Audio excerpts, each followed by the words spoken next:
I remember going into like a G-Dub store back when they were actually G-Dub store. I think it was in the West Edmonton Mall store. I think it was Fellowship of the Ring. So that game came out in like 2001, I think.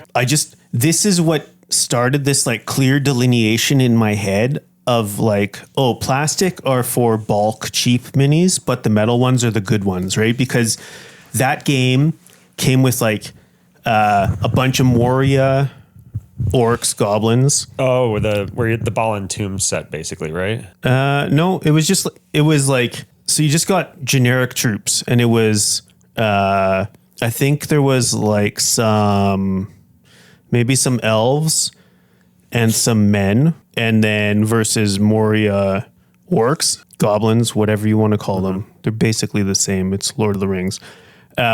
But it was like all kind of generic. Like there were like 2 or 3 poses, all plastic dudes. And like, that's all it came with. But then remember seeing what the fuck did they call it? Like the meeting of friends or whatever it was, like the Council of Elrond. No, the box that came with just Frodo and Gandalf. Oh yeah. Cause they like, that was like when they first just like, you know, Gandalf really should have been on a cart, but wasn't. And The Gandalf on a cart mini is fucking sweet. Yeah. Gandalf kick flipping a card is pretty sick too. Yeah, that's a great mini. But it was like, oh, so you see like these 2 little ones, and even like Frodo's tiny, like it has weight, it has substance, because those ones were metal. And so it's like the plastic minis were the shitty minis, like just the bulk, and then the good minis were metal.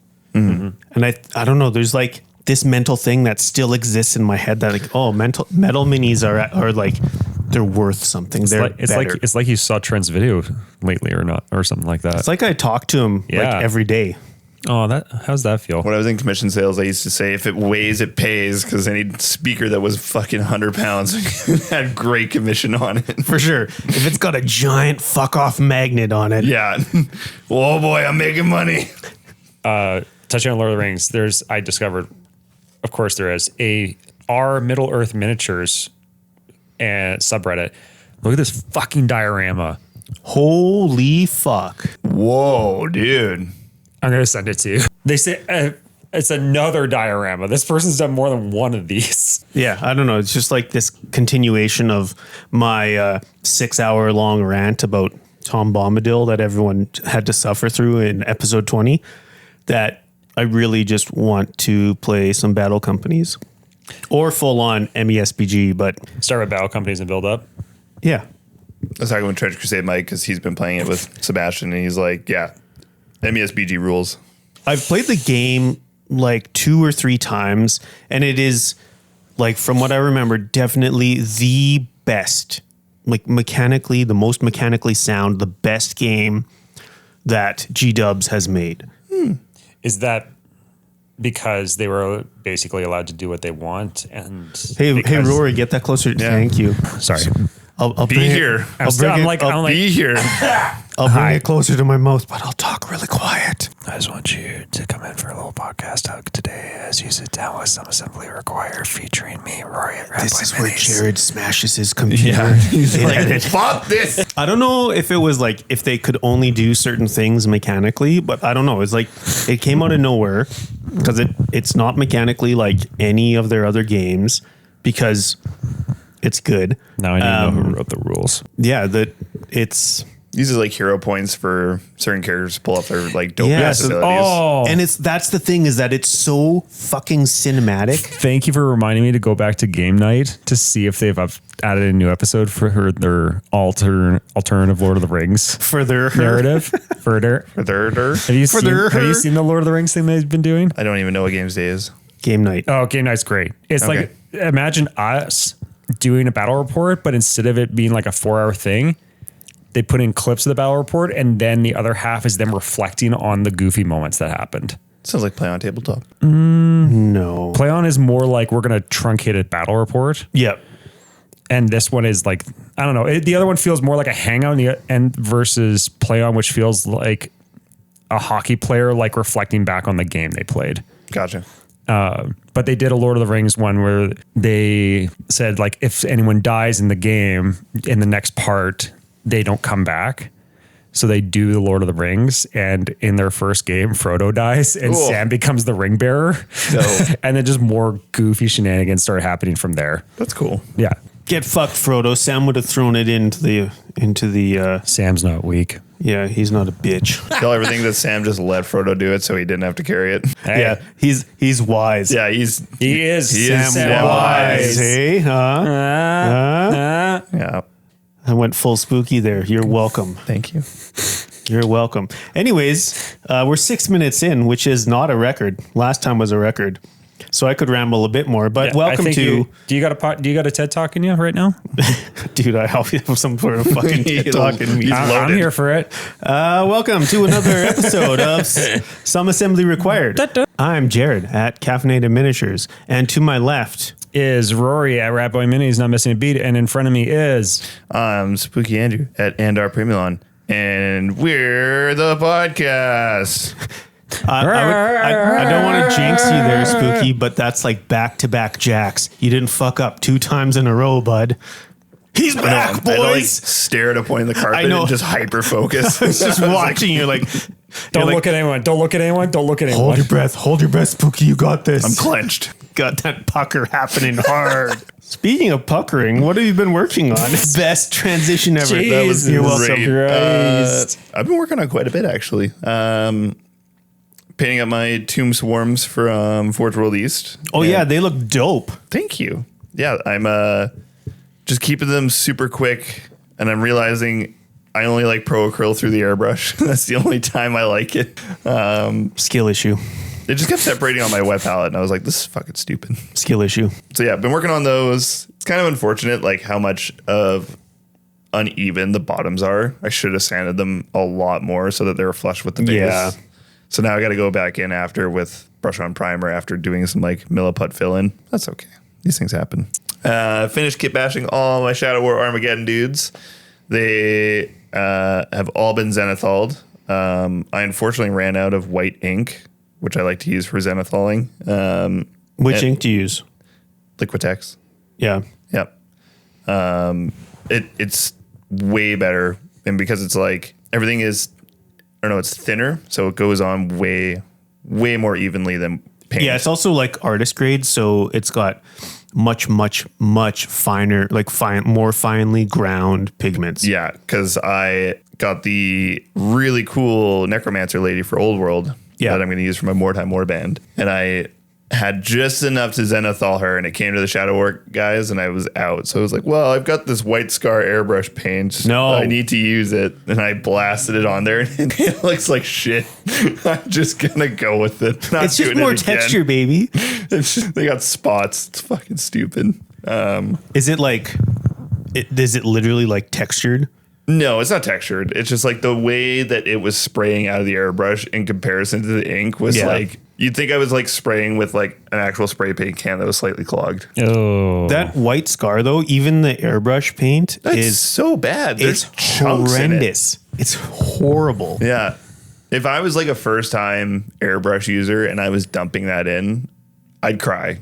Because like I'd be like, why isn't it working? Yeah, why don't I know what I'm doing? Yeah. This is so hard. then 2 weeks later, you find the YouTube video where some guy's like, "You should have a filter in your cup for your airbrush," and then cry. That's a even really more. good idea. I should do that. That's the thing. I just Just get some pipe screens. Or as Jared would say, if you need the filter, then you have a skill issue probably. I was not going to say skill issue, but I will say skill issue. No, I've just been using like I think so. I've been using an airbrush for almost like 2.5 years, and I've been using the same $19 Amazon special for that whole time. Like Yeah. the airbrush kit or the paint? The airbrush. Oh, nice. Good job. Oh, like the, I think Yeah, I know like the which one. TimberTech one on Amazon. It's actually really good. Which is That's- all like that's also like you can find that exact same one under various different brands because they're all buying the exact same and thing. just slapping their name on Yeah. it. yeah. But yeah, that's pretty solid. It's like if you want to do some sort of like super fine controlled, it's okay with like a little bit of air, like with a little bit of trigger control. That sounds so fucking like we're not in the States, I promise. Trigger discipline, brother. Yeah. And then like I hate it. I was a cranking Navy the, SEAL. Now I live in Baja. no, Only like one person's going to get that fucking joke. yeah. So just with like a little bit of like pressure control and then like cranking the air pressure way down, you can do some pretty fine detailed stuff with that, but fucking, I don't know. Can you People- regulate on your compressor? Can you regulate at the compressor? Or do you have a regulator at the airbrush? No, I just at the compressor. Okay. You could be fancy and do both, but fuck that. I got both, but only because my quick disconnect came with a regulator on it. So Yeah. Yeah, I have only that one because my compressor cannot be regulated. It's like, this is what you get. Deal with it. nice. Sick, bro. Sick, bro. We interrupted your discussion. So yeah, been working on those Tomb Swarms. I keep meaning to actually sit down and paint the Shadow War guys, but I'm like, I'm actively playing Mordheim right now. I should finish the guys for Mordheim. So finishing up some Tomb Swarms, then I'm going to paint the Necromancer lady, and then I'm going to do my Shadow War guys, and I'm going to do them one at a time. I think we were talking about it in the Alberta Wizard Council chat. And Hobby Dungeon Andrew's like, I'm so fucking over batch painting. And I'm like, yeah, dude, me too, actually. I would much rather just paint a single mini and then go to the next one because that's just going to help my endorphin ADD ass brain be like, I did a thing. Dude, it makes a massive fucking difference. Totally. Like, I've said this in many videos. Like, yes, maybe it is more efficient to do like all of the colors on all 36 Slayers. Looking at you, Hobby Dungeon Andrew. And you know, so you like do the skin and then the layer of the skin and then you move to the hair or whatever. Like, yeah, that might be more efficient, but you know what's super inefficient is that doing that, getting like halfway through and then being like, nah, fuck this, I'm moving to the next thing, and then never actually completing anything versus like actually sitting down and like painting one guy, one little fella, enjoying it. You get those completion endorphins. And you're like, fuck It's it. like, well, let's he do needs the a next friend one. now. Yeah. It's so much more enjoyable to my stupid brain. It makes me appreciate also like Terry's perspective that he's conveyed in the past about like making units unique. Yeah. And like taking the time to customize people. And like Trent does the same thing too. Yeah. And like Adam said the same thing too, where you might, Oh yeah, he does it too. because he'll just crank a unit out to play in the game. And then if something cool happens or like something will happen, and you're like, oh, well, I want to add some more detail. So maybe because this happened, it'll be the X detail, right? They get Yeah. they get more color. They get an embellishment. Yeah, something like it drives you to like want to do something, because alternatively you could play with said unit and be like, well, fuck this, they are not how I want to play, or they actually suck in game or whatever, and so you didn't like, you put a little bit of time into them but not a shitload of time. Yeah. So yeah, that's the plan for the Shadow War dudes. Cool. And then I've got like 25 D&D heroes sitting on my paint table to also paint. But like, that's just going to be quick base coats and a wash and call them done. You're just using some version of transparent paints for that. Yeah, I might speed paint, but I don't know. I'm like really turned off of speed paints right now. Yeah. Like going back to classic like base layer highlight. I was talking about, yeah, like I'm getting a lot of enjoyment out of that. Just doing like base coats, do a wash, and then highlight it up from there. Because I was talking, I forget who I was talking to. I think I was talking to Nick on last Tuesday at Mordheim, and we were talking about how like it's so frustrating watching anybody in a video do speed painting, because they'll do it fucking perfectly, like just slop it on there. Oh, it looks great, and then when I do it, it looks like a fucking puddle on a flat piece of paper. I'm like, this looks like ass. So it's like, all right. The only time I like doing it is like when it's like really textured stuff, like fur or Yeah, when it has hair. something to actually react to. Totally. Yeah. When like, but like a flat pauldron on a Space Marine always looks like hot doo-doo for me. Yeah, if you're doing that, you basically have to like, so you have to thin it more, and you have to do like literally one section at a time. There's more Yeah. work involved. Yeah. So Yeah. it's like, it's not actually speed. No. It's just a different tool to use. Totally. And then I finished a book. Yay! Which Yeah. book? Red Rising.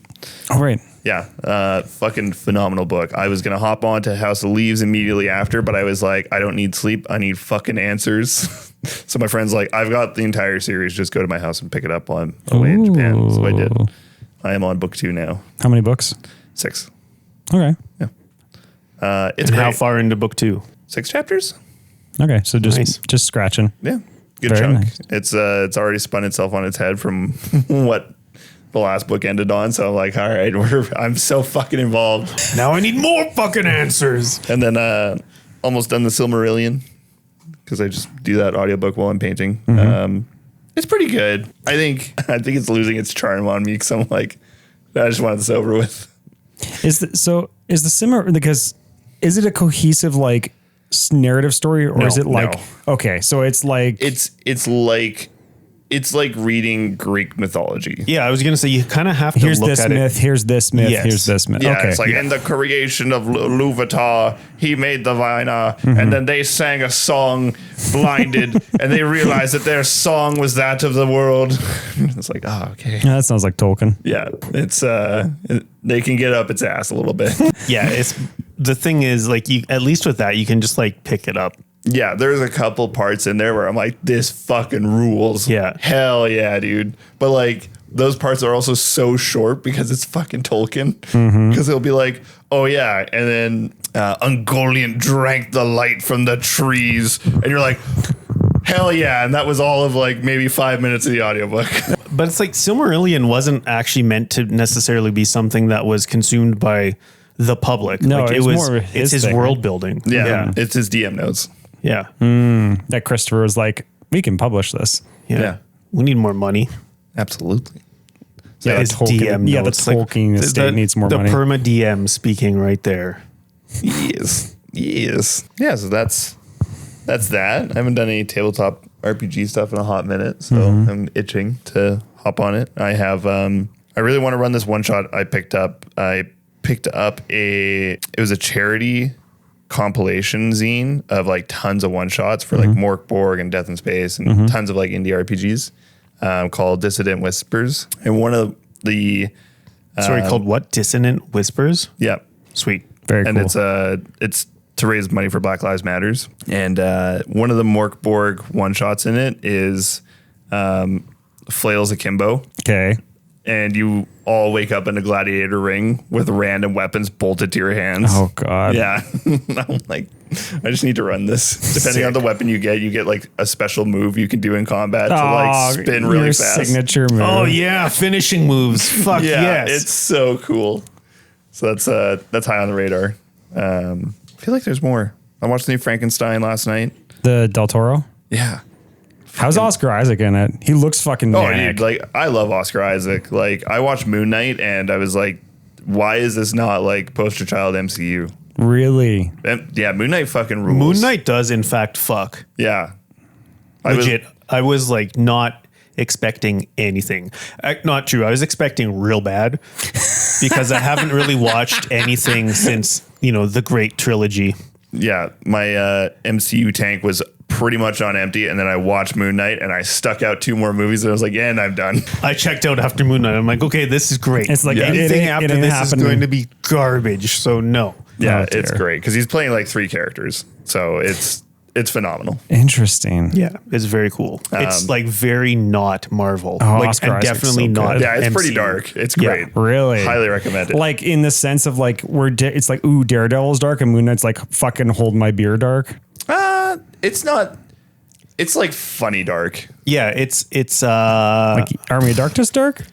No, not quite that. it's not like it's not noir like Daredevil is. Daredevil is, but I don't know. It's just like there's a lot of dissonance in it, like mental dissonance. Obviously, Taxi Driver dark? no.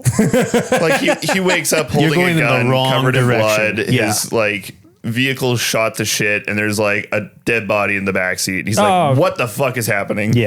Oh, okay. Yeah. Like a Coen Brothers dark almost. That's Yeah. how I feel. Yeah, about that. totally. Yeah, okay.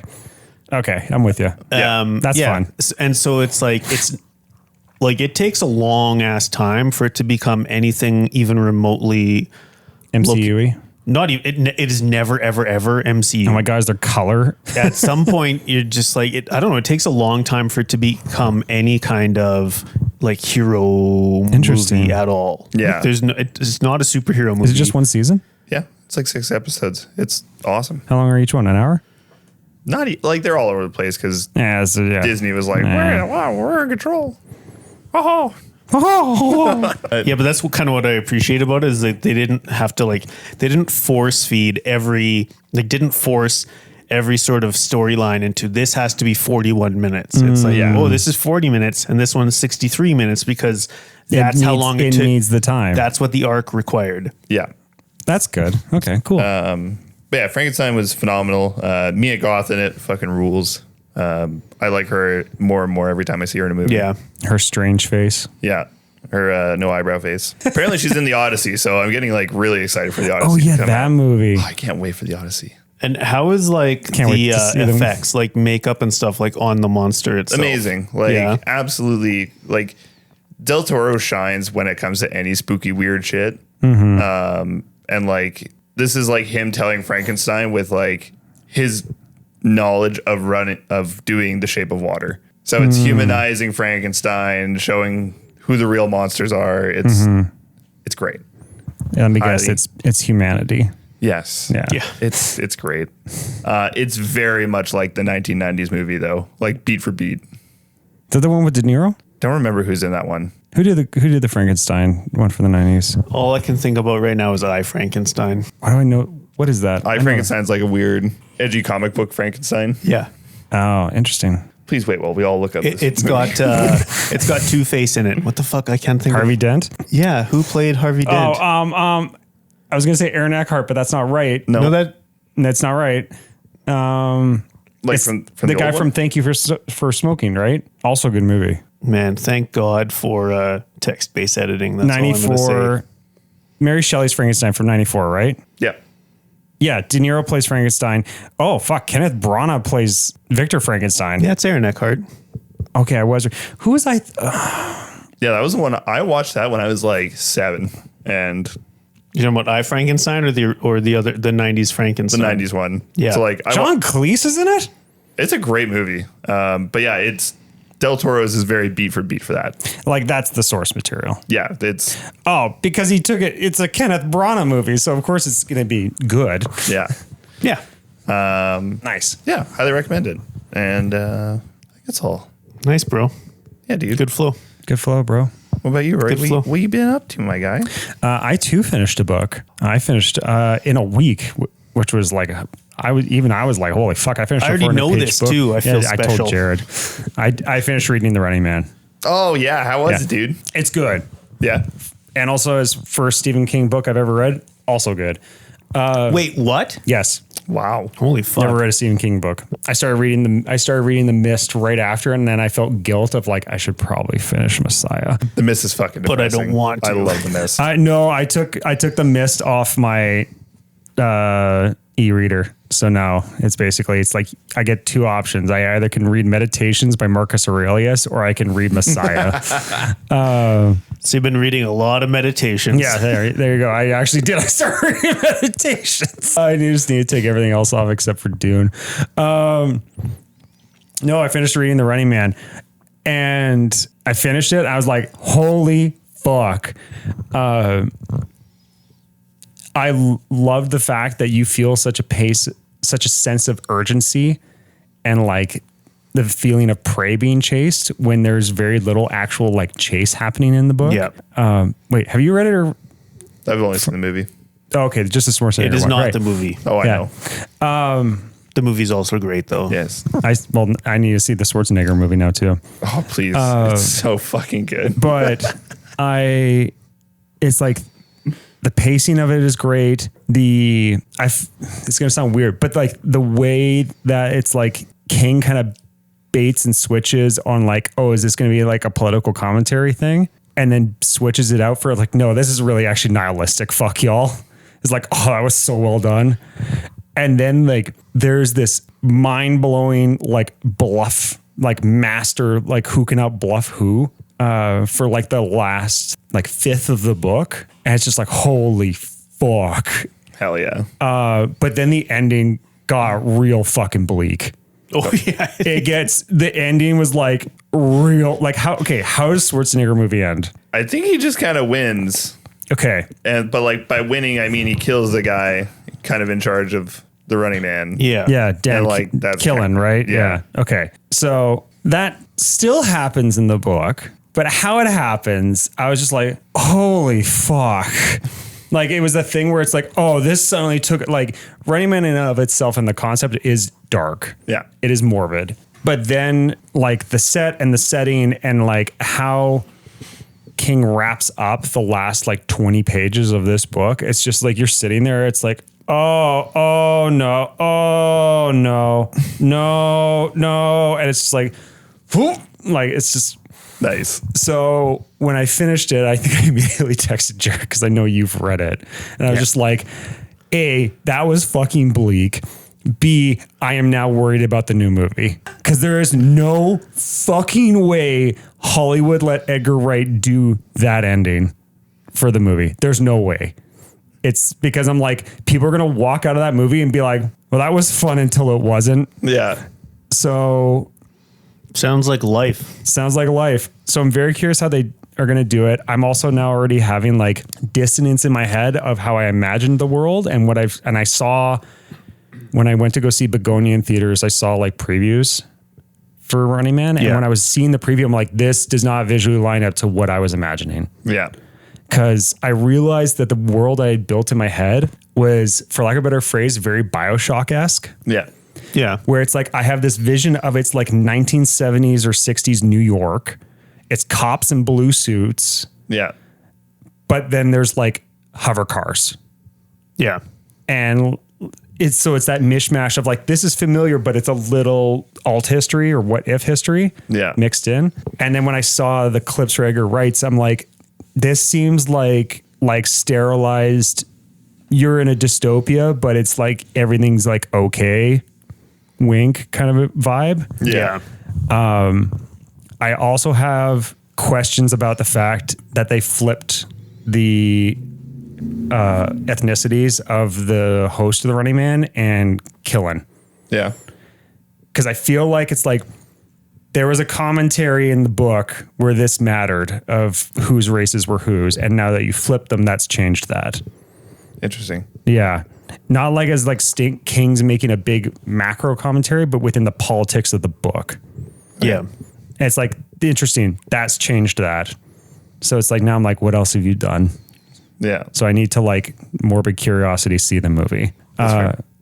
Besides that, Running Man was great. I ordered my minis from Forge World East. Nice. If y'all had not done it before, I would have been like, this seems sketchy sending money through PayPal and doing all this. But it's like, my friends have gotten them, so I'll trust it. I hooked James up with it. Oh, nice. Yeah. He's like, I want all the Mordheim Warbands. Oh, he hit me up for the other recaster website that I know. Oh, yeah. That does the metal recasting. Sick. Yeah.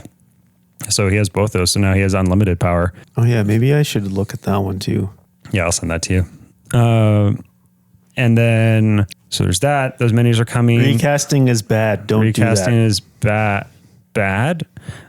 And I get all my minis online from Walmart. there you go. From very, very official sources. Yeah. So yeah, it's more like I finished a book and then there's like a lot of like future projects coming down the pipe. So there's the Space Marine Scouts that are coming. I finally bit the bullet and ordered the tool I need so I can do the PSP mod. Cool.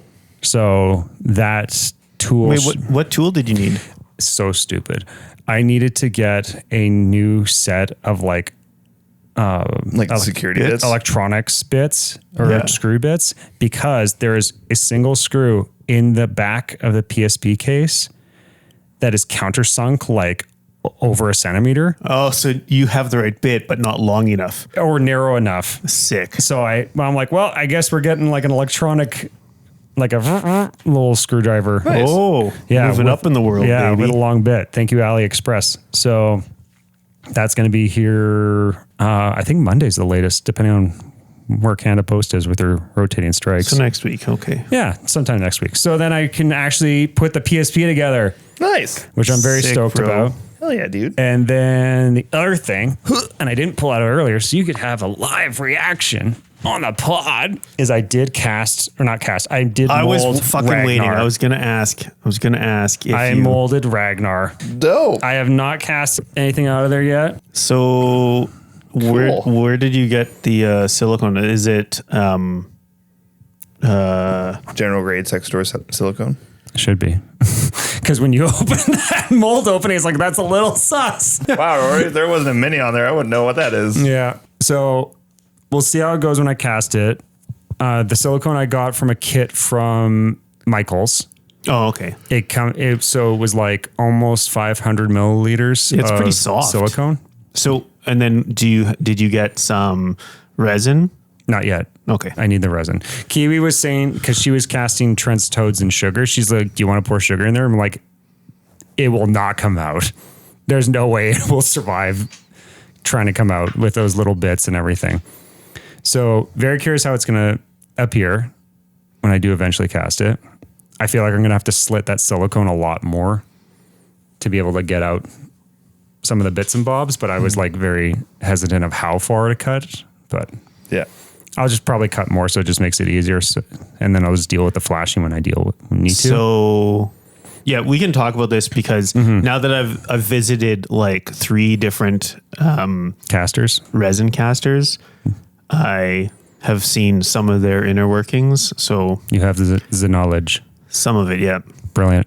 So yeah, it was Because really, I'm very excited to get a Ragnar. So when I tapped into Kiwi's mania when she was casting and molding, I was like, okay, I'm fucking doing it tonight. And then pulling Ragnar out and then seeing the mold is like, fuck, I did it. That's cool. So like behind you in that little white box is the next casting project. bum bum bum. Terminators. Germinators. There's some of Ramshackle stuff in there. There's some shields from I don't know what in there. There's Hobby Dungeon Andrews guys that he bootlegs, so I'm going to make So bootlegs we of got his. bootlegs of bootlegs? Yeah, exactly. Fuck yes. There's some of Anna. Anna's and Totally Not Panicking stuff in there. yeah. So I thought those ones would be the safest to try to cast just because they're all a flat and I think the bubbles would be minimized. Yeah, because obviously you're not using Like a I'm not pressure pot. No, or anything. like depending on how this goes, it's like I can very well see one day getting a like a vacuum pot at the least. I was gonna make one. Yeah, like a vacuum pot would not be hard to make. But I'll just get more resin, pour it in that, and then get some or pour silicone in that mold. And then when I get the resin, it'll probably be like the 24-hour cure one. So all the bubbles have time Yeah, to and come same out. thing. Like, what was the pot life on this stuff? Like, what was the cure time for this? You had, what was it again? You had 6 to 8 minutes of working time. Yeah, But they recommended you get it in the mold before that timeline hits. yeah. And then within 30 minutes, you could demold, and within 24 hours, it was fully cured. Oh, that's pretty quick. Yeah. Was it pretty low viscosity? Yeah, it was pretty flowy. Okay, good. Yeah. Yeah. Like it was like, how could I put it? I don't know. It was maple syrup viscosity. Okay.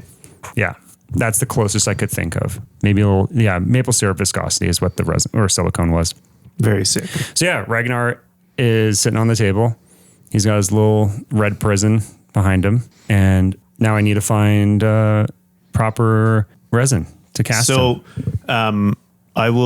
there's a distributor for one of the big good ones in Calgary. What, you mean I can't just go to Michael's and get whatever fucking junk they You have? can do you, but like it's the same stuff like Trent and I know Bill, our boy, Berserker Works. Good Bill. Yeah, good Bill. He said that, oh, yeah, you've got a distributor for them in Calgary. So that's how I know because I looked it up. Because, yeah, that's the good stuff. And then you can get stuff. They have so many different varieties. You could just go and talk to them and say, hey, this is what I'm doing. I need something that can No survive pressure pot, this. anything like that. And they'll say, here, this is what you want. That's cool. So yeah, I say this facetiously, but I'm a little afraid that once I actually cast something and pull it out, I'm going to be like, well, I understand why Trent fucking got addicted to this. And on top of that, I now like toying with the mental idea of like doing DIY screen printing after seeing With that glue? I could with wood glue, because I saw that and I was like, that setup does not seem insane. That seems very accessible. I've not watched that video yet. It's a good video. It's basically like a professional screen printer who's like, I did a video like this 8 years ago when I was a tryhard, but now I'm lazy. So here's how you do it when you're lazy. Nice. Yeah. And then besides that, So did you only cast sugar toads? yes, she only cast sugar toads because she had to do, it was for her, an assignment for her sculpture class. And the brief was essentially they had to cast something. No, they had to make a mold of something and cast it 4 times. Yeah. And then she decided to make 4 molds and make 35 copies of Trent's toad in sugar. In sugar. In sugar. And the kitchen looked like a meth lab a couple nights because she had put tinfoil all over the countertops to keep them protected. Nice. Love it. But they came out so fucking cool. Did you saw them on the posts outside? When you leave today, go look at the fence posts in my the backyard. melting toads. She put them all on top of the fence posts and now they're all slowly melting away. Nice. Yeah, I think that's pretty much it. And then I think this weekend, since I'm living the life of a single man, that I might actually hobby today after I do a bit of cleaning. Nice. I have no idea what I'm going to hobby though. Right arm. Yeah. Stuff. Jared, Maybe things. what'd you do? What have you done? Well, shit, brother. What have I been doing? So, The dopest Skelly kit bashes. yeah, so yeah. I was like, Bretonia's cool, but cooler if it was led by a necromancer, meaning they're all actually undead. So then my foot knights, I was like, okay, I'm going to bash together with Wargames Atlantic kits. Like, I like their skellies because they're just like basic bish skellies. Like, Yep. they're derpy, they're basic, they like their pumpkin spice lattes, and so they were just like a good platform. And then I hacked them up a little bit more to put some of the actual knight kit stuff on. The dude holding the helmet, I was like, man, you fucking nailed this. Just Yeah, I was like, so good. I saw that bit. I'm like, oh man, of course, if this skeleton takes his helm off, the skull isn't sticking on the shoulders. It's going to go in the helmet. So then there's no head. Like, that's perfect. So I did those. I painted all 10 of them up because if I'm playing the army as Bretonians, then they're foot knights or knights on foot or whatever the fuck they actually call it in the old world. Yeah. But if I'm playing them as vampire counts, then they're skeletons, which is why I gave the vast majority of them spears. But the more I've been like doing this, I'm like, I kind of just want to play vampire counts. Hell yeah. Because yeah. also I got some of the Pegasus Knights from Nice. our very official source. Yeah. I was like, oh, putting these fucking things together in resin is super unfun. Oh, why's that? Because it's a modern plastic kit that's been remolded. And so, like, super thin walled, 2 sides of horses, gluing it together with super glue when they like really want to deform was A not fun time? anti-fun. But then like I took the new zombie kit from Wargames Atlantic. I realize I'm a fucking shill for them. But that kit kicks so much ass. So each sprue has like 70 fucking head options on it. Oh my Oh god. my God. So a sprue has And yeah, like some of them are like different like time periods, aren't they? yeah. So a sprue has like 6 bodies on it. yeah. 5 or 6. There's 30 in the box. And so then they've got like modern, like firefighter and police officer Cool. one. So like lots of like very modern present day stuff.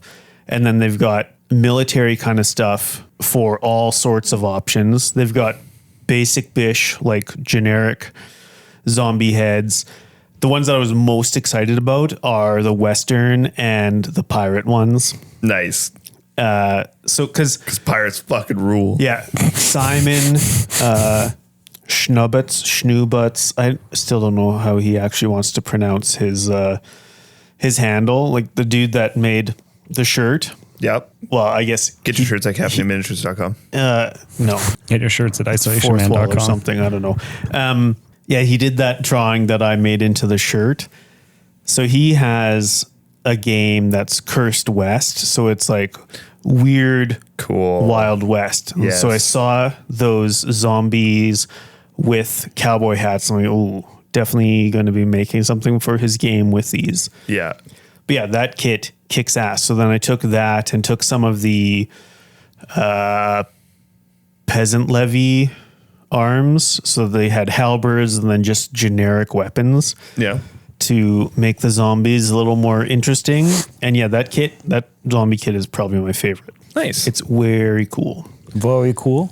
Very cool. Very cool. So I Aw. did 20 of those bitches because idea being that again for a Bretonian army that they would be men at arms and then obviously just zombies for vampire count, which you need a metric shitload of zombies because so in the old world, your necromancer can like bring back units, right? Yeah. So skeletons you can bring back. So if you have like a 20-man unit of skeletons, your necromancer can bring it back, constantly be bringing it back to 20. Yeah. But freshly risen, so keyword freshly risen, your necromancer can bring back zombies beyond your original unit size. So you need like to paint like an extra unit just. to have Yeah, one I need stand like up. 60 of these fuckers because you could like, so especially like early game before your opponent is necessarily like whittling this unit down, you can go from 30 to like, you could cast this on their turn, on your turn. So like suddenly you're like, oh, now this unit is like 42, That's pretty cool. which isn't cool because that means more zombies that you have to build and paint, but Nah. whatever. And then I have Occupational on the hazard. way a Dungeons and Lasers dragon. Oh, cool. It's like Thal or something. It's one that just looks like a bone dragon. Nice. Yeah. Some of their kits are really cool. Their actually. dragon kits in particular are sick. Yeah.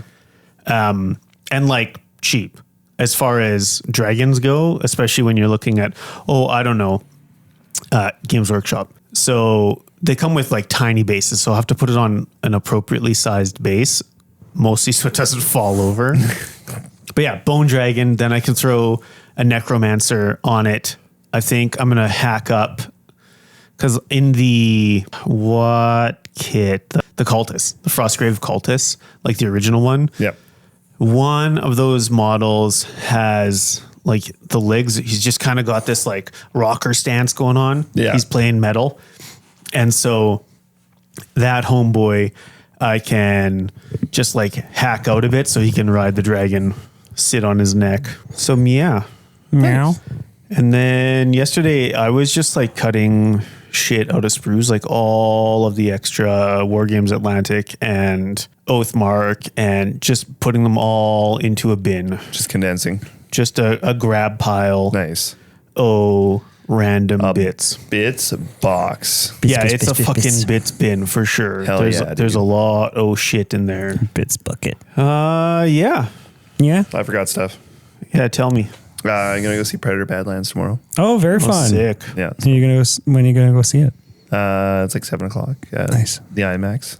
Oh, DMX. IMAX. Nice. And then I've been working on a greasy pre-modern deck. Oh yes, I've Oh heard yeah, about this. your I don't want friends deck. Yeah. I was like talking to James about it and I was like, I think I'm gonna make a lot of people hate me. Is your black white control? No. This is red white control. Oh no. Yeah. Control being that we just destroy all of your lands always. Oh, this is the Yeah. that one. I said to James, I'm like, I think I'm going to make some enemies. He's like, dude, if people hate your deck, that means you did a really good job. You should take that as a compliment. I'm like, okay. So I sent it to him and he's like, you've inspired me to make my own version of this. And I'm like, oh no, now there's two of us. See, now it's The just new meta in Calgary is just going to be people hating people. I just had the vision because I'm so pilled to this right now of like you're Vegeta and you spent 7 years straight training and then you saw Goku come back from the dead and you're like, I can't keep up. And Goku just fucking went further. So like, I also set like a price limit for like a lot of my stuff. There's some cards where I'm like, oh, this is perfect. But the card's like $15. I'm like, no. So like, I think in total, I spent like $50 on this deck. Okay. And that's like everything. I even got like full art lands for it. Nice. But yeah, the whole concept behind it is get your mana down as soon as you can and just start blowing up their lands. Like there's a Dwarven Driller. He's a 4-cost. He's a 2/2, but you can tap him and the controller or you destroy your enemy's land or they take 2 damage. So I got a play set of those. So you have like 4 of those guys. Yeah. I've got like a little 1/1 flying bird, but I've got Destructive Urge, which is an enchantment for creatures where anytime it does combat damage, you destroy land. So you're hoping they don't have flying, and then it just fucking pecks at them. exactly. Oh god, that's so mean. I've got a bunch of sorceries that just kill lands. There's one called Impending Disaster, where it's at the beginning of your upkeep. If there are 7 or more lands on the battlefield, sacrifice all lands. And just throwing in like a couple like Fire Diamonds, Marble Diamonds, and then I saw James' deck and he put in like Iron Maidens and Black Vice. And I was like, okay, well, I'm definitely putting in Black Vice. That's genius because you're going to have a lot of cards in hand if you can't have any mana to spend. So, oh God. Sorry, I'm looking these up at the same time. It's, I think it's going to be a very juicy deck. Black Vice. Yeah. A juicy deck. A very juicy deck. I'm spinning Very spicy. the wrong kind of vice. Very spicy. There we go. Oh, it very much looks like the rack. Yeah. Yeah, except that it's the opposite because Yeah. Black Vice deals damage when you have too many cards, and the rack is about squeezing all of your cards out of your hand. Yep. X is the number of cards in their hand -4. Oh God. You're going to have a lot of cards if you can't have any mana to play with them. So you're gonna have always like 3 damage hitting you. Yep. Yeah, that's so mean. And then I have another enchantment, which is, I think it's called like Crumbling Borders or Collapsing Borders. And at the beginning of your upkeep, you take 3 damage, but you also get health. You gain 1 life per land that you have. That's so mean. Yeah. That's so mean. So I'm very excited to try this I just want to sit there and watch this happen. because I was very excited on Dead Guy Ale until I played against a couple Replenish decks. And I was like, fuck this. I'm just playing your deck for you. Yes. So what if you didn't have any mana to do any of your things? Yeah. And I'm like, what's the real problem here? Those fucking lands you have. Let's deal with that problem. Let me find some nukes. That's almost done. I've been chasing everybody for a couple Lava Blisters, but nobody has them in Calgary. The only person that I've been able to find that has them, mind you, I haven't checked Phoenix Comics yet. Lava Blister? Yeah. Matt doesn't have any.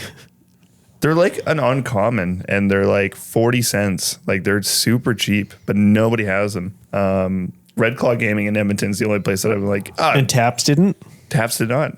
Wow. Yeah. Crazy. So just print them. I think I might have to. I really want to get like a bunch of just blank playing cards just so I can just draw on the card. Yeah, I mean, that's not a terrible idea just to say, like, especially if you want to test something, right? Yeah. I saw it. So the boy Dylan has been making some proxies again. Oh, he's at it? In Yeah. between playing the Hobbit video game? Yeah. Yeah, his proxies are sick. Yeah. Rob posted one in the Discord, made a dark ritual, and it looks really fucking nice. Rob's proxies are fucking rad. Yeah, he kills it, dude. Yeah. I have his Wasteland. It's like one of my favorite cards. Yeah, he does such a cool job. Yeah. They're so sweet. They're so sweet. And our boy Chris, Subpar, his proxies are fucking rad too. Yes. Because he's got the old, like, the 3D kind of like chunking impression. The embossed. Yes. Like The label maker. Embossed label maker. Yeah. Nice. Yeah. And so they're all chunky. Chunky boys. I don't know if he actually plays it that way or if he scans them. I should ask them. I think he probably scans them. Because then at least it's flat, right? So you scan it and print it. And so then it's not like you don't have your 60 card deck isn't like 6 inches It looks like tall. it looks like a commander deck. Yeah. And it's all like tipping over. Yeah, boy. Okay. Yeah, boy. What's Yeah. the topic? I had a topic, but I don't remember what it was. What was it? I'm gonna fill dead air time with random facts that I learned. God. The guys who made Middle Earth Strategy Battle Game is also the same people who made War Master, which kind of checks out. Also, that the Perrys were involved with designing That's crazy. Lord of the Rings, and that 4 of the game designers, including the Perrys, are actually in Return of the King. Really? Yeah, they're some of the dead Rohirrim on the ground Sick. when Pelennor. when Pippin's trying to find Mary. During the Pelennor Field. Yes. That's my kind of acting. That's all I got. Yeah, they're just dead on the ground. And that there was 2 Peter Jackson minis made by Games Workshop. I did know that. And one of them was a one-off that was a personal gift to him. Yeah. And the other one is at Warhammer World. That's cool. Yeah. It is pretty sick. Lord of the Rings is the best. Also that there was a Lord of the Rings version of War Master. That Yes. I did not know. 5 armies. Yeah. Yeah. Which I was like, oh no. Oh no. Didn't know this was a thing. I mean, just find some very, very legit 3D files from very legitimate sources and then get them printed very legitimately. Art Tusk reached out to me. He's like, hey, you still looking for those Slaves of Darkness War Master minis? And I'm like, I already got them. Thank you. I got them. They're very legitimate. No. 100% real. I'll do Battle Companies gifted first it. before 5 armies. Which I did find. I'm just not interested in War Master. And I don't know, maybe 5 armies I would be, but yeah, I'm just like so. Ready for Battle Companies? Yeah, I'm just very Battle Companies pilled. I did find the 2nd edition community rules that just came out too. Okay, sick. Yeah. So we got those now. We got Right them. arm, we're done. We're good. Okay, good. so my topic was that what is like a 2-parter. So what gets you excited to start on a project? And then probably the more important part is what keeps that enthusiasm going to actually complete said project. One's an easy question. One's a hard question. Yeah. So start, Spooky. Go. That's why I don't talk first. What inspires me to start a project? What doesn't? Heroin.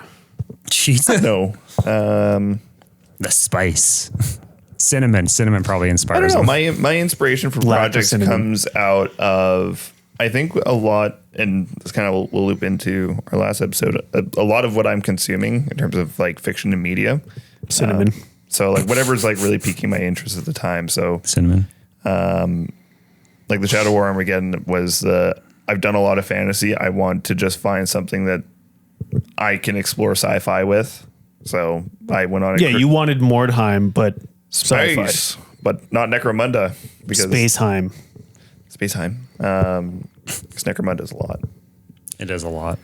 You have to bang Jim just to be able to play Necromunda. Yeah, you got to go and get a library card and get book bags and A cool tote bag. Oh shit, that would get Fergie's totes happening. yeah, that's right. But I can even take inspiration from weird places because I saw the Night Haunt dice come out when they released their recent Age Yeah. of Sigmar releases, and I was like, "Fuck, these are cool. I should figure out something for ghosts." Because Yeah. ghosts are cool, and my name's Spooky, so I should have more spooky stuff. And so I like started looking into. I'm like, okay, I'll finally look into Necropolis 28, and I read the rules. I was like, this game absolutely fucking rules, and Yeah. I need it in my life. So I've got still a bunch of the Cursed City stuff you had given me, Yep. which I ended up giving to Chrissy, which she has not touched. I've got the OG Black Knights. I've got a bunch of the Underworld Night Haunt warbands. Yep. So that's something that is on my back burner of things to do, but I'm trying not to project overwhelm myself. That is like an entire 3 minis that you need to do. I know. But you know me, I'm going to make a mini for every fucking possibility. Yeah, If you're ready for all possibilities, you're ready you for silly no boy. possibilities. So then what keeps you going? That's the hard part because my brain is sick and twisted, and I have a real hard time just sticking with something and not being like, well, I need something new because now Hell yeah, brother, I'm there. my initial fucking spark is gone, and I just got to finish what I started. So kind of loops back into like what I said earlier is taking the approach of painting one mini at a fucking time. Because when you like stack your to-do list of I need to paint all leather and stuff like that, I lose interest. Take my goblins, for example. I've had that army as a work in progress for over a year now. And I painted all the troops. It's all the big stuff left, which should be easy, but I have no interest in doing it right now. So yeah, I don't know. When it comes down to trying to keep myself on a path of getting shit done. I think I've been relying on figuring out like a good audiobook or something that makes me want to just sit down and work on the project outside of just the project itself. Okay, that's cool. That's an entirely different way that I was thinking about this. So that's very cool. Yeah. And I think that's why I'm really excited to finish the Silmarillion, because I really want to finish the Gotrek and Felix audiobook series. Yeah. So I know once I get through this final push of Silm, How many books do you have left for Gotrek and Felix? I'm 3? Just doing the main line. I think it's just 3 left. Yeah. Because I did 11 Z's. 11? I don't know. Oh, I've been rewatching Stranger Things to get prepared for Oh, Stranger I'm Things. so fucking hyped on Stranger Things right now. When you said 11, I was like, oh yeah. Yeah, 11. I'm on episode 5 of season 1. Yeah. Yeah. Yeah, that's kind of my inspiration comes from fucking anything. I can look at a magic card and be like, wow, that's cool. I'm just gonna dive into this. Okay, so I was thinking about this primarily because, you know, I am constantly thinking up new shit to do for Weedios.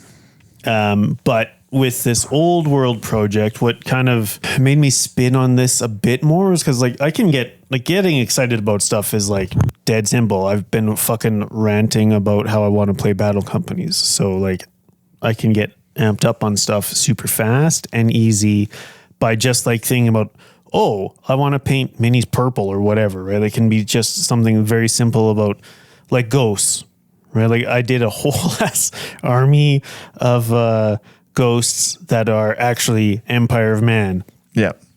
But then thinking about like that project and the Skellies that I did, and then like the original one that I did that I stopped playing because everyone hated it because fucking undead, was like kind of like rolling with a theme, like some sort of weird thing in my mind. So taking like, and I didn't even know this was actually a thing, that there were like the undead Bretonnians from like 6th-ish edition.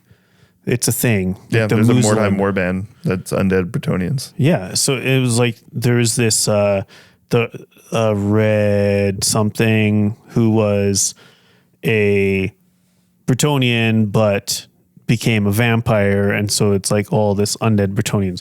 Didn't know that. That's sick. But yeah, just like having an idea, I mean, like, oh, okay, well, these Bretonnians are cool.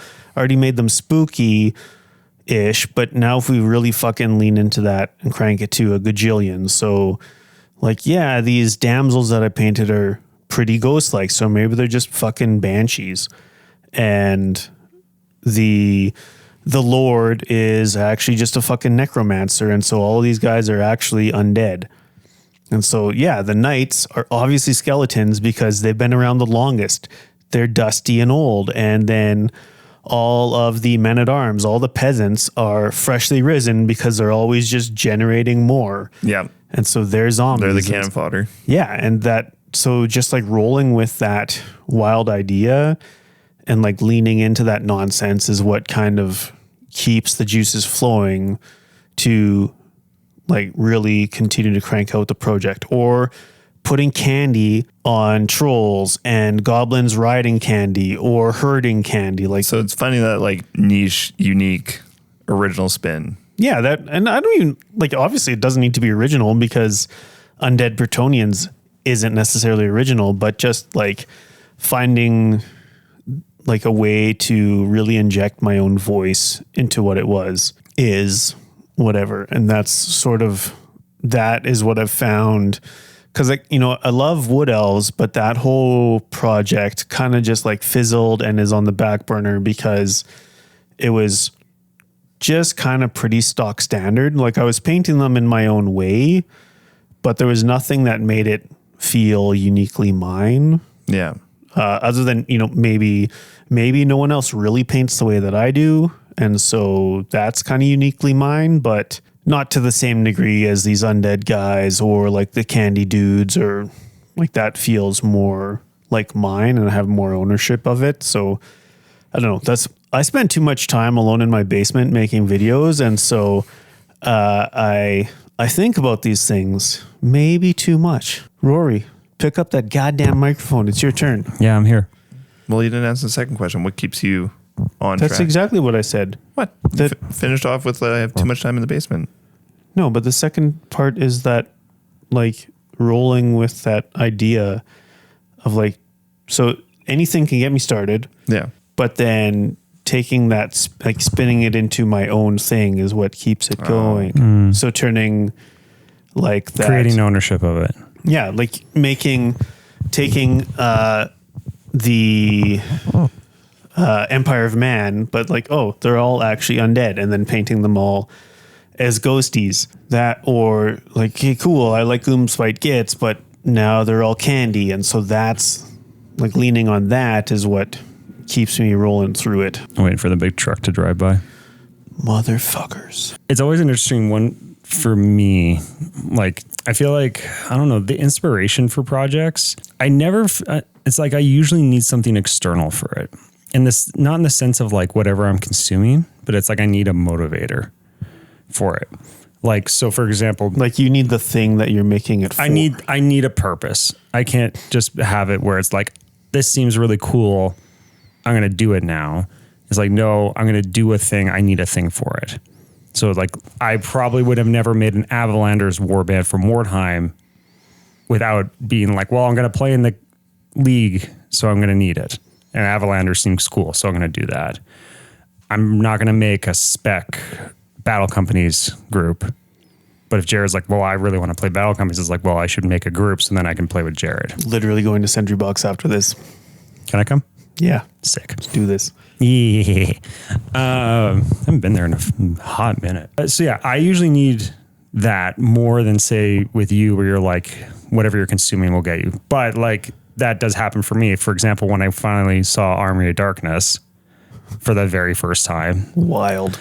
and then of all things I didn't see like the original cut, I saw the director's cut. Nice. I slept for too long. I always laugh whenever he's trying to recite the spell. Yeah. It gets I forgot how much I just love Bruce Campbell and how much he is literally a fucking cartoon character, but in real life. Oh, he's great. That whole windmill scene is just Yeah. great. Yeah. But watching Army of Darkness and seeing the Deadite army and just seeing that, I was just like, I immediately was like on Forge World East looking, it's like, how many fucking vampire count things do they got where I could, Not enough. baby. not enough, but enough that if I wanted to, I could recreate a part of that army. Yes. Yeah. And I was like, that's one of the rare times where I'm like, that would be cool. And I think for me, that's the hurdle that I'm always facing is what's going to actually get me to jump over it. There's a lot of times where I come up to something and it's like, that's a really cool idea. Having an Army of Darkness Deadite army is a really cool idea. Having, making my own version of Space Hulk with like Rogue Trader era Terminators is a really cool idea. But there's always this little zhuzh that I need to get me to start. Yeah. And I think it is that external part. It's like I can make my DIY Space Hulk that I've been talking about for like over a year now. But unless there's a fucking clock on and it's like I need to do it for a thing, it's not going to happen. So like your reason to start is the same thing that keeps you going through the project. A due date. A due date, yes. I need a external reason for why I need to finish it. Yeah. So, for example, like when I went to Adepticon for the first time, and first or second, either way, probably, I think it was the second. And Adam and I were like, okay, we're going to play OPR regiments. At some point during Adepticon, we are going to do it. I was like, okay, I need to like get these high elves together in some state to play them. Yeah. And that's where I'm like, okay, I just need enough to make the list done. It's good. And I did it. There's very little within the hobby for me where I have done it for lack of a better way to phrase it, no purpose, of a sense of like, I just wanted to do it because I wanted to do it. I very much have always been, I want to do it because there's like an external factor behind it. The rare exception was like when I got back into the hobby in like 21 and and I found my old orcs and I wanted to repaint them, that was an internal motivator of like, well, I just want to see what this is like again. Like, can I do this still? Do I find enjoyment in this? And then fucking surprise, here we are 4 years later. But even with like, so yeah, like the instances of me doing a hobby project for the sake of the project for myself is minimal. Like the last time I did something like that was like the weirdo dude, the floaty guy that's on the desk right now. Yeah. That was literally, it's like, I saw Trent's thing about like painting the stuff you already have. I'm like, well, I'm just going to paint it because it's sat here primed for fucking ages. But like the guys I have there that I kit bashed at Bash Bash, that was a Bash Bash project. And they're going to stay like that for fucking ages. I know they are. Yeah. They're not going to get painted anytime soon. Bashing them together was the goal. Not painting them. And I'm like, I love the bashes. I could probably use them in Mordheim or something. But because they don't have an external purpose, thank you. I was going to say objective. I'm like, that's porpoise. Because they don't have an external purpose. It's like they're just going to sit there. So that's why I think I get excited when I hear people say, oh, I'm curious about this game. Because now I see that selfishly for me, oh, that's a reason for me to hobby. Whether or not I actually like the game at the end of the day, doesn't matter. It's more like now I've had a reason to do this hobby for me. For carrying, and then like you said, like for me, that's the same for carrying through. I'm not someone like, say, Aaron, who's got his Space Wolf lore, and that is the fuel that drives him to keep working on them, producing them, and expanding on them. I don't have that same kind of zhuzh or motivation. I would need it to be like Shadow War. Oh, I'm going to paint scouts for that. And I think then also the thing that keeps me going is having the scale of the project be attainable and manageable. Yeah. Shadow War is, because it's like 6 minis. 6 minis. I'm going to have almost twice as many as I need because I was like, well, you might get like 7 scouts. Yeah, like if you play a campaign game, you're going to hire more dudes. Yeah, so. Which is great. But I needed to get the base scouts plus the guys with the special weapons because it's like, well, I need both because if I want to give someone a fucking sniper rifle, which I will. But it's like, even then, it's like perfect. It's 6 minis. Yeah. I can do 6 minis. Totally.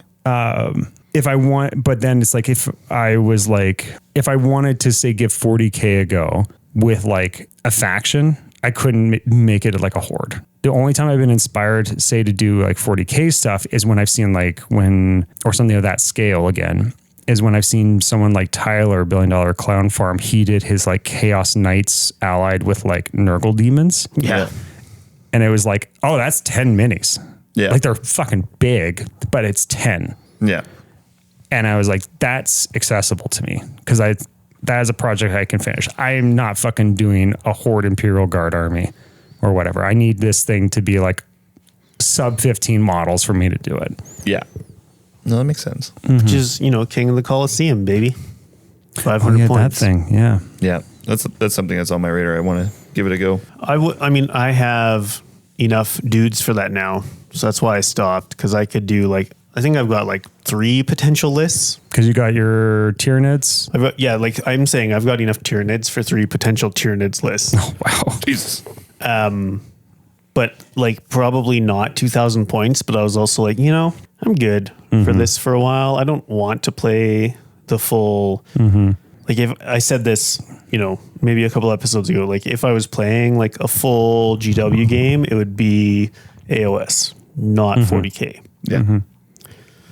Or, MESPG. There you go. No yawning on the bus. Ah. Yeah. Yeah. I thought when you were talking about it, I thought I spookied up something that I was also working on, but now it's gone again. It happens. Oh, yeah. You were like, oh, wait. And then. Yeah, I don't know. That I got up early to bang Jim, so the brain cells were gone. I fucking love that. That's so good. So I have no idea what. So that is legitimately, at least parts of London and UK where they don't. Going to the gym is now too much. So banging Jim is what they would say. That's the slang. Gonna go bang Jim or banging I'm going Jim. to the gym. They're like, that's too many words. Yeah. Yep. So it's bang Jim or banging Jim. But there is this jacked British comedian. He's a massive man. He has been a doorman a lot. And so that's in one of his bits where it's like, you're getting old when the slang just no longer makes sense. And so I'm working the door in this London club with a couple of younger guys, and they're, look, one guy looks over at the other and is like, "Are you still banging Jim?" And it's like, "Oh, this is nice. It's nice that they can talk about this so freely and open." "Yeah, I'm banging Jim. I'm banging Jim like 5-6 times a week." It's like, "Oof, that's a bit much. I think this is a little excessive now." It's like, look over at me like, "Well, you look like a guy who bangs Jim." It's like, no. I'm really open, but you guys do you. That's not my thing. It's like, oh God. no, you definitely bang Jim. Every doorman I've ever worked with has banged Jim. It's like, that's a lot of men. That's a lot of bouncers. Poor man. Yeah, he's awesome. Because that whole bit that he's got like continues on. It's like, yeah, you're getting old when like you the slang, you don't understand it and you get it like just a little bit wrong. So we had escorted this fine young gentleman out of the club and he was up in everyone's face and he eventually comes over to me. It's like, it's just time for you to go. So yeah, I'm going to go and I'm going to come back and wet you up. He's like, I have no idea what that means. He's looking over at the other guys like, oh, he's threatening he's going to come stab you. He's like, oh, I like that. Oh. It's like, so I stuck that one in my memory bank. And, a couple of months goes by. So, when you've got this joke that you want to tell, but it's just been a little too long, so you kind of screw up the punchline. So once again, we've kicked this other guy out, and he gets up in my face and is like, "Oh, this is my moment. I've got this. I can finally bring this out." So now, if you're going to threaten someone, it's all about eye contact. You need solid eye contact so that it's threatening. And so I look at the man and say, "You come back here, I'm going to make you so wet." And I've just banged Jim. Oh, no. Amazing. Yeah, it's great. But I mean, like, I think, as a Canadian, as a North American, I think part of it is like his accent makes it. It sells it. Yeah. He's also fucking huge. Yeah. So it's like, he definitely, like, you can tell this man is a bouncer and bangs the fuck out of Jim. Fantastic. So yes, banging Jim. Yeah. I've been banging Jim consistently for almost 3 weeks and like got sleep and nutrition and Nice. hydration all on lock. Nice. Well done. That's awesome, dude. So I feel less like a loser that just sits in his basement by himself too much. Now you're a loser in the gym who bangs Jim. That also, Bangs I Jim. definitely spend too much time alone with, the skeletons talking to me.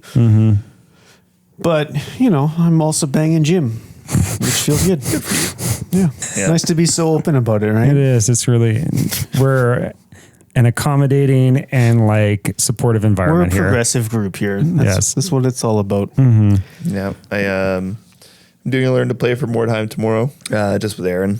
Oh, nice. Not just with Aaron. Oh. He's fucking jacked about this. I was I know. talking to him Have yesterday. you've seen his minis, right? Yeah, so that's why I like was like- you both are on the same brainwave of like undead Bretonia. Yeah, so he's like, yeah, I had to get them all done because I was playing Spooky on Sunday, so I think I cranked them all out in 9 hours. I'm fucking, that's sweet. And then he did like all those the freehand fleur-de-lis. Yeah. It's like, dude, these are sick. Yeah. I'm stoked on them. So yeah, he's coming over because he played it like a year and a half ago, and his first game was a multiplayer game, and I could just tell he just was not having fun because I was playing like a table over from him, and I kept checking in and like, oh, how's it going? And he's like, yeah, like it's game. But he's like, now that I played Necromunda, like I get what Mordheim is, Like what the Mordheim jank. is. Yeah. Yeah. He's like, I understand that it's not like a 40K game. Yeah, Which is fair because like that, yeah, that is the world he has come from. He got Mordheimed hard because he was playing Norse, like Yeah. the Norse explorers or whatever they are. And so his leader was like, this axe had a dual wielding axe or maybe a two-handed axe and had all these cool rules, but he was playing undead.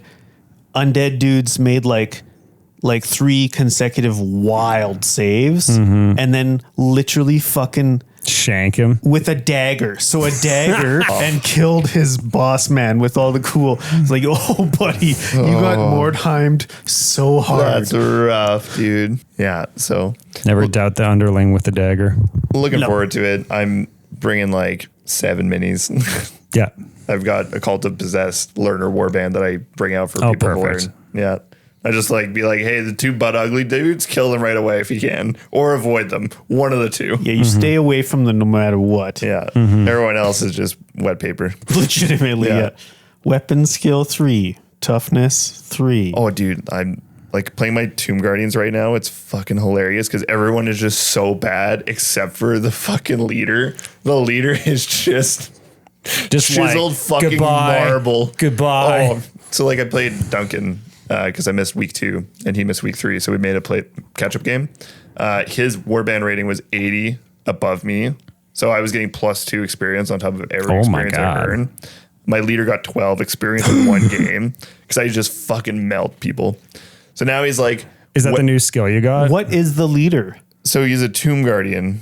His base stat is like weapon skill 4, ballistic skill 4, strength 5, toughness 5, maybe toughness 4, but 3 wounds and 2 attacks. Like he's disgusting. 2 attacks base. base. Is he dual wielding? I've got a halberd, so he's strength 5 on Oh my on god. hits. So, like, because it's strength +1, right, for halberd? Yep. So now, did you get him like a buffed up strength or weapon skill? So he's got weapon skill 5 now. Gross. He's got 3 attacks now. Gross. He's got 3 wounds now. I also gave him strike to injure, so +1 on the injury rolls. And I gave him, he got another skill, which is he can take a shooting skill.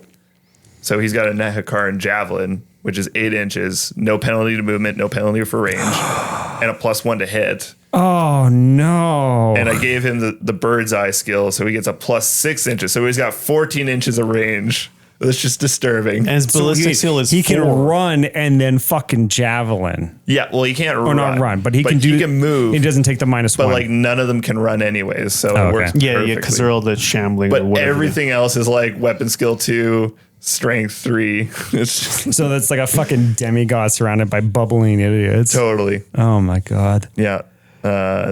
So it's good. It's very good. Oh my goodness. So all you're just you're desperately trying to get that fool into hand to hand. Yeah, like if getting him more movement, it would be the play. But you know what's Because he's really 4? fucking annoying? Yeah, he's 5. 4. Yeah. What's really annoying is the Tomb Guardian list gives you the option of taking a chariot, but your Tomb King cannot get the skill to put him on the fucking chariot. what? Yep. So There's your- actually, so your lackeys get the chariot. if you go on Mordheimer, there is a section on the Tomb Guardians list called inconsistencies. Because the printing in the town crier is all over the place. Oh, they no. refer to the Tomb King as a mummy. They like, there's so much there's like a half a page of just all the rules text that are just fucking backwards or it's not Contradictory. clear. Yeah, it's Oh god. it's a very annoying warband to play, realizing that a lot of the rules are just so poorly written for them, but they're really fun. Like it's almost one that like if you were to do them again for a campaign or a league, it's like you're gonna house rule shit where it's like no, the fucking leader can ride a chariot. Yeah, because like that would be unstoppable and it would be great. So It'd then be you can fight. unstoppable, So then you can except fight that- witch hunters on mounts. Yeah, but it's like unstoppable until there's a shitload of terrain. Yeah, exactly. I mean, like, and the nice thing too is with the undead guys, like they don't ever get stunned, Yeah. so it's Yeah. just an extra padding. Yeah. Yeah. Yeah. Yeah. Just means that 30% of the time they just get knocked out. I keep thinking about doing a mercenaries warband, but they're all just goblins.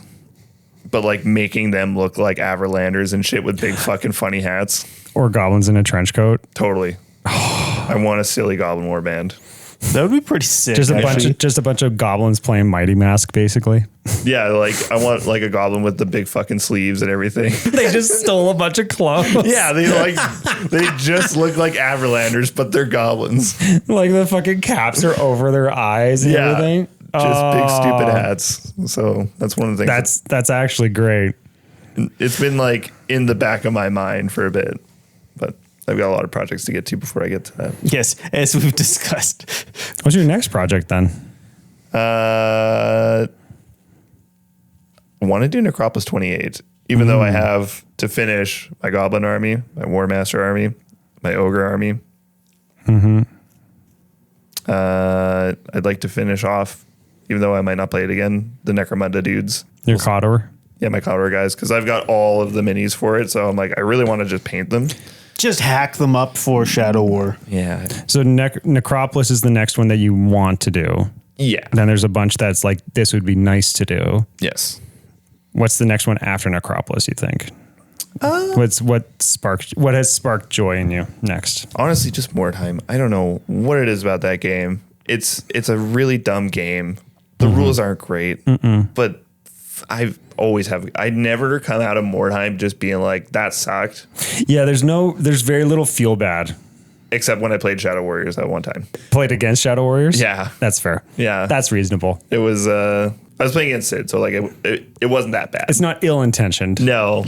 So like I didn't even like come out of there feeling like this game sucks, but No, it's not ill-intentioned, but it is like min-maxing a bit. Like, so I played Shadow Warriors, but I did it like very, very narratively, where anyone with a bow doesn't have a fucking sword and shield as well. They've got a dagger. yeah. So like if you actually get into them, like if they like, and we were only allowed whatever, like it was half. Yeah, half your warband could have shooting. Yeah. So it was like, and then so it was like, we had a bunch of elves with bows that if you hit, they fucking melt. And then some other ones with sword and shield. So like, I don't know. I think you can play anything. Like if you lean into some sort of narrative that's not like, oh no, they've all got everything. Because like if you give your leaders in like the bows are cool, but they're locked at strength 3. For me, it's the initiative. The initiative kills that warband for me. No, that's what I'm saying. Like if you give all of your leaders, like all of your characters, sword and shield, and they can move wherever the fuck they want quickly, and then they get to hit you first, basically, no matter what. So it's like bows are cool and very like elven, but if you want to play that to just win, Yeah. you give everybody swords and shields and just run at people. It's just them never being able to fail initiative is my Yeah. problem. So like I would house rule it as a -1 to initiative for all the Or you Shadow have to roll. Yeah, because like well, like even if you roll, like you pass. No, but I'm saying you have to roll, and then a 1 is an auto fail. Yeah. Yeah, I would just say -1 just because it gives you a chance to, because they're elves, they're still gonna be good. But Yeah. like You have to kind of bring it. It's that thing of like, you have to bring it in line with the rest of the game. yeah. Because it's like, it can't be such a blatant outlier, Yeah, they just auto pass, which which there shouldn't it be. removes the mechanic of the game for that warband, which is Which then suddenly makes that warband objectively superior to everyone else. yeah. Yeah. Yeah, it was like trying to like inflict injuries on top of a building, and they're like, well, I auto pass falling off the edge, so I don't fall off the And edge. you're like, I'm oh, like, fuck. It's like, no, like, have you not watched Two Towers? Elves can fall off the fucking edge. yes, they do that. Yeah. Yeah. Yeah. You know, I don't know. I just want to keep making Mordheim warbands. There's a lot of good ones. That piques my interest. There's a lot of fun ones. Also, because it's just like a game that doesn't exist anymore. I mean, you can obviously make- it exists, but you can make it your own. yeah, it means that you can like kit bash the weirdest shit possible. Yeah. I was very happy they didn't announce Mordheim, Warhammer Oh, preview last yeah. night. I don't know. I feel like they can't do Mordheim because like Mordheim is locked in a period of They'll time. call it like Hammerheim or some fucking nonsense. Like they'll Sig- rebrand it, but it's going to Sigheim. be their new version of Mordheim. I don't think it'll be the same, but No, they won't have a chart for wounding and hitting. which would no. be great. Yeah. To be quite honest, but It would Yeah. be. Okay, Because cool. when did Mordheim come out? 2000? 99. 99? yeah. So like they Next year's the 25th anniversary, No. What? isn't it? 2024 would have been the. Oh, fuck, they- you're right. I can't The 25th anniversary was 2024. I can't time math. Okay, well, if they were going to do it, that would have been a good time too. Yeah. Guess they'll wait for the 30th. They're not. They'll bring out something because I think Warcry is dead. Yeah, they haven't And touched so Warcry in they'll have a months. thing. And, you know, maybe if they make minis for it like they make Underworld minis, then I'd be in. because Underworld has the best minis, Underworld does have good minis. Yeah, they do have really good minis. Yeah, they have really good minis. and Necromunda. Oh, that new fucking like, Oh, dude, that new guy is so cool. Yeah, I really don't care for the squats, but like, I like the squats. I think Necromunda squats are the best that fucking exist. they are pretty good. they are good. But that Osmondias fucking motherfucker. Oh yeah, dude, he Yeah. rules. And like, you can hop on the website and like see him with like the mask off. And stuff. Yeah. And I was like, Yeah. whoa. I was like, why would you not run that? Totally, yeah. The mask off. I was like, why did you not put this as like the leading image? This is sick. There's one of the Palatine. I don't know what they're called, but they're like the new Palatine guys. Hmm. The guy with the giant axe goes so fucking hard. yeah. Everyone else in that kit can go to Talking hell. about the Nurgle guys or the cops? No, There's a cop with an axe. There's like they're weird like religious cops. I'll see if Yeah. I can pull it up. And it's got Oh, I know. Yeah, and yeah, it's yeah, a yeah, fuck yeah, off yeah. huge axe. That I know exactly what you're talking about. I saw those guys. I'm like, these are weird, and I fucking vibe. Yeah, they Yeah. Again, Necro Minis are pretty chef's kiss. Too bad the game. Yeah. that dude with the axe because like even his helmet and everything looks fucking great. Yeah, when I saw those, I'm like, oh, that's some good kit bash material there. Yeah. Which, I mean, that's the money thing for all of them. Aranthian Succession. Yeah, so that's From Aranthia. Palatine 4 Justicars. of campaign book. So it's the final of it. Because I believe the whole thing that kicks off is that they kill Lord Helmar gets assassinated, and it's just this huge power vacuum of the leader of Necromunda. So the big golden guy comes out of nowhere, out of like cryostasis from before the Imperium was a thing, to be like, I'm taking over this planet again. Oh, like he's like almost like fucking Catan kind of level. Yeah, shit. he's like insane. Like he's got like Age of Darkness technology. Yeah. keeping him alive. Ooh, Yeah. that's dope. Yeah. But those Justicars are fucking. I only like the guy with the axe. The rest, I'm like, yeah, whatever. I don't know. There's something about it's the cowl that creeps up to the mouth, and then the funny hats. Yeah. And I think like the color scheme they used for the box art is great. Like it's like a weird, like it's vaguely Egyptian vibes, but like turn of the century, like Renaissance axe. it's like, for lack of a better way to put it, it's like it gives off like the Mummy vibes to me. But if the Mummy was Necromunda within that world, Yeah. that's how it Necromummy. feels. Necromummy. Necromommy. No, I just only need muscle mommy. Yeah, like this one little dude Yeah. with the axe. I'm like, Frodo? Yeah. It's like you got all these old men miners and then just like The little boy. The little one. Yeah. Yeah. The Warhammer preview is a little underwhelming, I think. Yes, it was. Who was it said like the random Hobby Dungeon said the random Tuesday drops are more fun than Well, for the old world, for sure. So like they just like the old world drops will be just like, oh, it's Wednesday. Let's just press this release button because there's the new Catan for Necrons, but that thing was That was leaked months ago. months ago. So leaked. like the wind was out of the sails on that one. yeah. I like what they're doing with the 500 worlds. I think that's cool, but not enough to get me stoked on it. Yeah, not at all. And yeah, like that, the whole book thing, whatever. I don't know. More Cathay for the old world. I was hoping for something that wasn't Cathay. I like their foot soldiers though. I don't know if you saw them. 'Cause Yeah. They got the big hats and everything, and I'm Yeah. like, yeah, that'd be a cool Battle Monk or Cathay Wartime Warband. They're neat. But yeah, just like trying to watch their stream was fucking hilarious because I fell asleep. they kept going down. So it was like delayed already. This was delayed by like half an hour. And then the stream kept just like dropping. And then they had this extra thing where they're like, oh, we're going to add this extra layer where Eddie like walks this thing over to this separate table. And then they've got this like camera that's like not level and Canted someone's and- moving it around and like, this is legitimately worse than when you just put the fucking photo up. Yeah. $1 billion company. Hell yeah.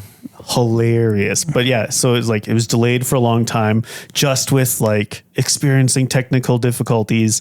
And then every once in a while it would just like drop where it's the Twitch thing where you've got like this, that blue screen, the little camera icon, and then the oh my God kind of emoji that happened like 3 times. It was hilarious. billion-dollar corporation. Jared, you wanna go fuck get inspired? corporations and eat the rich. You want to get inspired about battle companies and go to Sentry Box? Yeah. Yeah. Yeah. Are you going to? Before I I'll start survive with ranting about killing billionaires. Okay, so final thoughts, Spooky. Play the games that you find are interesting. Do the projects that you think are going to lead to inspiring other people and inspire yourself. And where is that Starry Night? Yeah, dude. Yeah, dude. Wear Starry Night socks. Yeah. Final thoughts, Raw Dog. I got Wordle in 2 today. Wow. Oh. I haven't played that shit since like lockdown. I'm back on Wordle and now Connections too. Wow. I struggle with phone games. There's some good ones. No, it's the New York Times games. I know. Oh, you struggle? You can play them on your computer if you wanted to. Aside from that, the word today was arise. Erotic. What? I want to just do fun hobby stuff, be it one-off minis every blue moon for myself or pumping out a little squad of dudes so I can play with other people. Rolling dice with the homies is Rolling the best. dice with the homies, rip the Jays, and it's fall, so it means it's you bring good. that up, man? It's good movie season. So go see some good movies like Begonia Or Predator. or Predator or Frankenstein Frankenstein fucking rules. I'm super hyped. or to the new watch it. A24 movie Eternity, which looks like a fun concept. Really fucking great concept. great concept. It looks like it's going to be absolutely soul destroying, but I'm here for it. Oh yeah, absolutely. What movie is this? So it's called Eternity, and a woman goes to the afterlife and finds out that when you're there, you have to essentially pick who you're going to be with for the rest of eternity. Like so it's like her first love who died young. Who's waited for her this whole time, or the man she's was wed to and had a life with. Yeah. Yeah. So it's like it is like I get goosebumps because like it could be like an incredible movie, right? Like it's just like, but it's good, like it's soul destroying. oh, it's like that by the Yeah. And Kiwi sent me a thing for it because when I initially saw the poster and read it, I'm like, that sounds great, and I would watch it with Kiwi, but that would destroy us. And now that she like unsolicited sent this thing to me too, I was like, I guess we're gonna go see Let's it. go get and destroyed. fucking ball together. Hell yeah. Yeah, Just so it's good big movie season. snotty crying. It's good movie season. Go see some fucking good movies. Nice. Like Yeah. Angel's Egg. It's gonna be in theaters probably the week this comes out, maybe 19th and 20th.